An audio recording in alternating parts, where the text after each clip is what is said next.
Hi, my name's Phil. I like talking about politics, and in this video, I like to discuss the way Brexit is shaping up to do exactly what was expected, if not intended, destroying the UK car manufacturing base. Those in the industry warn that the UK has now only a small window of opportunity to turn the tide before it's gone.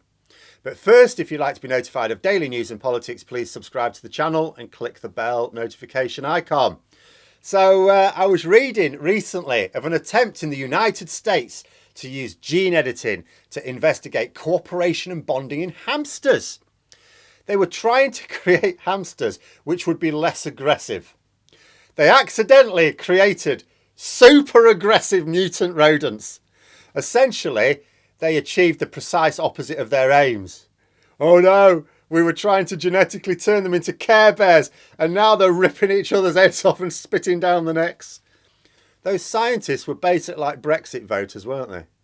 People who voted to make the UK stronger actually ended up with Boris Johnson, a super aggressive form of austerity, shortages in the shops, the collapse of what's left of our manufacturing, and a trajectory that involves the very breakup of the United Kingdom. Nice going. This latest blow to post-Brexit UK manufacturing concerns the car production sector. This frequently pops up during Brexit debates. For context, let us remind ourselves of the words of Professor Sir Patrick Minford. Now, he's an economist who has advised Conservatives since the days of Thatcher.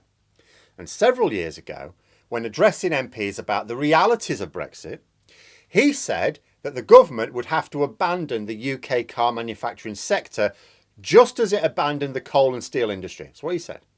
In a frank display of honesty, completely lacking in political Brexit champions, Minford was very clear that without the protections that the EU provided, the government would need to run down the UK car manufacturing industry.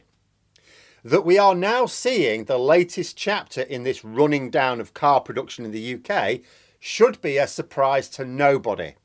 If it is a surprise to any Brexit voters, then no, you didn't know what you were voting for because they were perfectly clear about this. The experts, even on the side of Brexit as Minford is, were quite clear as to the consequences. So what is this latest chapter? Well, it's to do with the next revolution in car design. In order to take part in the future of electric car development, which is where the future is, we need the infrastructure in place in Britain. But reports are making it clear that we don't have the cell factories needed. It would have been less of an issue without Brexit, because being inside the single market would mean you could freely trade whatever materials and components you needed from elsewhere in that market. So the infrastructure would just need to exist somewhere. Our extreme Tory Brexit changed that dynamic. The costs and delays involved in trading with Europe from outside the single market and customs union means that it isn't feasible for the sector to take part in any meaningful way in the next era of car design. We either need to get the infrastructure in place in Britain or car manufacturers will have to relocate. Jaguar Land Rover are talking about a factory in Slovakia now, according to a recent report. Car production in the UK has been declining in the UK ever since Brexit was going to become a reality. Now, it is also true to say that the EU average has still not fully recovered from COVID, but a couple of things. First of all, our decline began before then, and also car production in the UK has not declined by it's declined more than the EU average. So the EU, for example, the EU average is currently on 80% of its 2015 production values. Ours is on 50%. Because it wasn't just COVID that hit us. Ours was being hit as soon as we voted Brexit. In fact, let's go through the list of problems for the UK car manufacturing sector. First, raw materials needed. Now, that is a global problem, of course it is. But the EU has a large single market, meaning that its buying power is much greater than ours. In other words, as with everything else, we will find it harder to secure those materials as well as a competitive price for them compared to if Brexit never happened. Second, the high cost of energy. Now, never mind energy caps, those don't exist for commercial operators.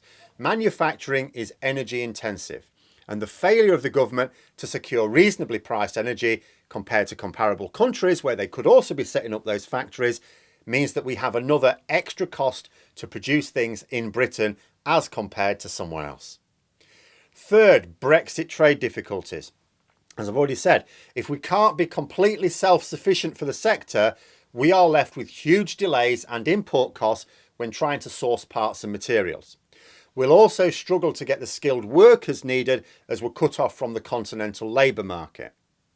And a fourth problem cited was the lack of government incentives. I mean, is this a surprise? Again, referring back to Minford, a clip of which I'll link below, he didn't just say that the UK car manufacturing couldn't be saved. He specifically said that the government would have to consciously run it down. Now, I don't know if Sir Patrick is currently advising Boris Johnson's government, but if his advice was taken, or economists who are advising the government are of the same mind, then it should come as no surprise that the government are not offering incentives for the car manufacturing industry, because it is likely that their private policy is to let it collapse. The irony is that Brexit supporters, they'll cheer the announcement for the production of the Nissan Leaf EVs in the UK. Oh, yeah, look, Phil, they're bringing this factory. But you see, that new investment hasn't actually been cemented. And also, it's not been joined by similar announcements from other manufacturers. It may be that we have the infrastructure to support a small level of electric car production, but not enough to support the level we used to produce at. This graph shows UK car production over the past few years. This is objectively not a win. Even if we imagine that we'd still be struggling after COVID, as other countries are with such things as semiconductor shortages, for example, even then we should still expect to be at 80% of where we were, like the EU, not 50%. However you try and look at it, and whatever comparisons with similar economies you make, our car production is declining. And the Brexit crowd will cheer every small announcement of new investment, even though they'll be few and far between. It represents a penny gained but a pound lost if the overall picture is one of decline. They can stick their head in the sand, but it won't change the reality in the slightest. If you fall off a cliff, you can imagine yourself to be flying, but you're still going to crash into reality nonetheless. And the article also made another interesting point, though it mislabeled it as a chicken and an egg situation. A very poor analogy, as scientifically the egg came first. Don't even fight me on that one. It's supposed to be this deep philosophical question. It's incredibly simple to answer. But anyway, the situation is as follows. In order to take part in the electric car revolution, we're going to need battery factories on hand. That's a fact. So what we need is to encourage companies that produce electric vehicle cells to produce enough to maintain our manufacturing base. And those companies would be only too delighted, of course they would, if they could be assured of the following. First, a ready supply of the raw materials needed. Brexit makes this tricky and expensive. Second, a ready supply of the skilled workers needed. Now that's not necessarily unavailable to them, but Brexit and a lack of funding for skills training under the Tories does make it difficult. And third, a ready supply of customers. So the cell manufacturers need to know that there'll be lots of car producers to buy their products, and the car manufacturers need to know there'll be lots of cell manufacturers to provide them with vital components. And neither side is likely to commit on blind faith when they can invest in the EU instead and be on safer ground. After all, even if everything was in place in Britain, the cars being produced are still going to cop for tariffs when sold abroad, aren't they? Oh, you think we have a tariff-free trade deal with the EU? No, we don't. And if either Johnson or his successor make good on threats to dissolve the Northern Ireland Protocol, we may not have a trade deal at all. So as with all producers of anything in the UK, there is serious trading uncertainty ahead of them for the next few years as well. Basically, we have not fostered the environment which is likely to attract much investment, because investors cannot know what the trading situation is going to be like next year or the year after or the year after that. And the government are acting to provide potential investors with less confidence, not more. But those are my thoughts. Let me know yours in the comments below. Hope you found the video interesting. If you did, please click the like button. Maybe even click on the join button if you're interested in memberships. And until next time, I'll see you later.